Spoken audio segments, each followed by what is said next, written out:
Okay, I want to ask you something. When was the last time you came home genuinely tired, genuinely hungry, and you just couldn't cook? You intended to. Maybe you even had a special recipe in mind. But you stood in the kitchen and you looked at the stove and you looked at the refrigerator and you looked back at the stove and then you looked at the sofa and the sofa won. When was that? Last night, last week? Because for a lot of people, that happens more often than they'd like to admit. And I know this not just because I've heard it from people that I've cooked for and friends of mine, it's because it's happened to me. And I know how to cook. Hi, I'm Renee BN. I'm a private chef, a private home chef, and a former restaurant owner. I created this channel to help people cook smarter, cook well, and cook for their real lives. My goal is to teach people how to banish kitchen chaos and have confidence again. Before we get into this, at the end of this episode, I'm going to make a confession. It's something I've never told anybody, and something as a professional chef that I really shouldn't admit. But I think it's important. I think it's going to change the way you think about yourself and why you don't cook on the nights that you really think that you should. So stay with me. I've cooked in professional kitchens, including my own restaurant kitchen. I've cooked for high profile clients. Believe me, the stakes are high. I was responsible for creating memorable meals, celebrations, anniversaries, birthday parties. And then I was expected to come home and cook for my family. And sometimes those dinners didn't happen. This is what people don't tell you. It's sometimes the kitchen beats you. Everybody's talking about that gorgeous Sunday night roast, or that beautiful Friday evening spread, or that fabulous Tuesday night pasta. They're not talking about the nights that you ordered pizza out more often than you want to admit. And after you ate it, you told yourself next time it would be different. The series that this episode is part of, it's all about time. I've done an episode previously that was about timing menu items so they all came out at once. I taught you in that episode how to use time to your advantage and how to sequence things so you don't lose your mind trying to juggle five things at once. You have the time, you have the kitchen, the hour is there, but you're still not cooking. You still can't do it because time without capacity, without energy, is an empty time window. A free evening means nothing if you've got nothing left to give. So that's the time problem, and that's what this episode is about. Not to be faster or more organized or smarter. It's what to do when the clock says you can do it, but everything else says, no, you can't. Okay, I'm not here to make you feel guilty. That's the last thing I want to do.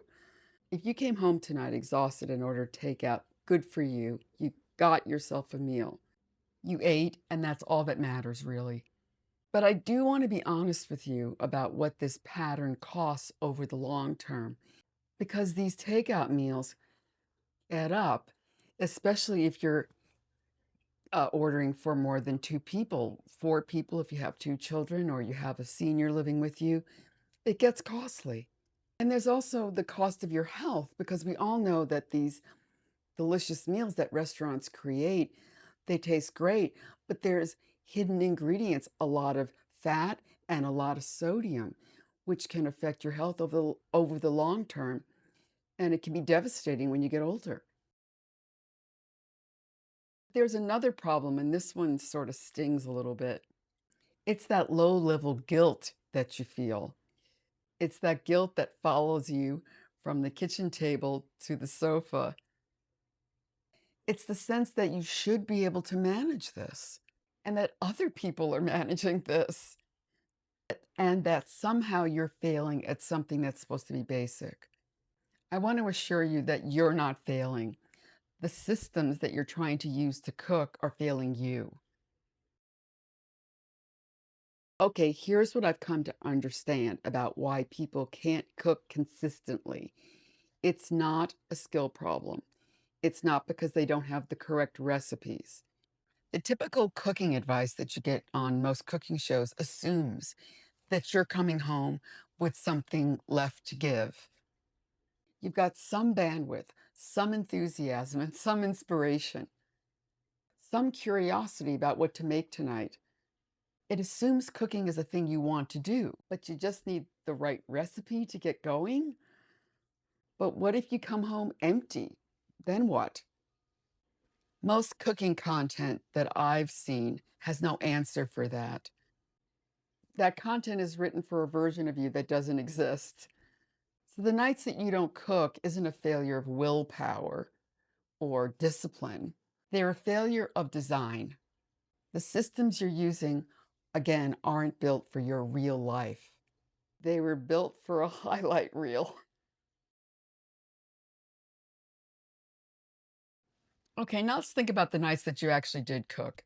What made those nights different? Think back. It's a regular weeknight, and you're tired, maybe. You're not really very inspired, but you need to do it. What made that night different? From my experience, it comes down to two issues. What you're trying to do isn't fast enough, or it's too complicated. What you really needed was something quick and simple. It's not because the recipe was exciting. It's not because you planned it perfectly. It's because the barrier was low enough for you to overcome it and get cooking. And that's the insight that I want to leave with you from this episode. It's how to cook when you're running on empty. The goal isn't perfection. It's putting out a good enough meal that doesn't cost you what little you have left. That's a different target, and that requires a different system. This is the part that I probably shouldn't be telling you. This is my professional chef confession. I was a chef who came home and didn't make dinner for my own child many nights. My kid did not get the professional chef that she deserved. She got the version of me with hardly anything that was left over. The version of me that had given all of my creativity and patience and skills to put food on my clients' plates. And I used to feel so much shame about that. And unlike a lot of people, I really had no excuse.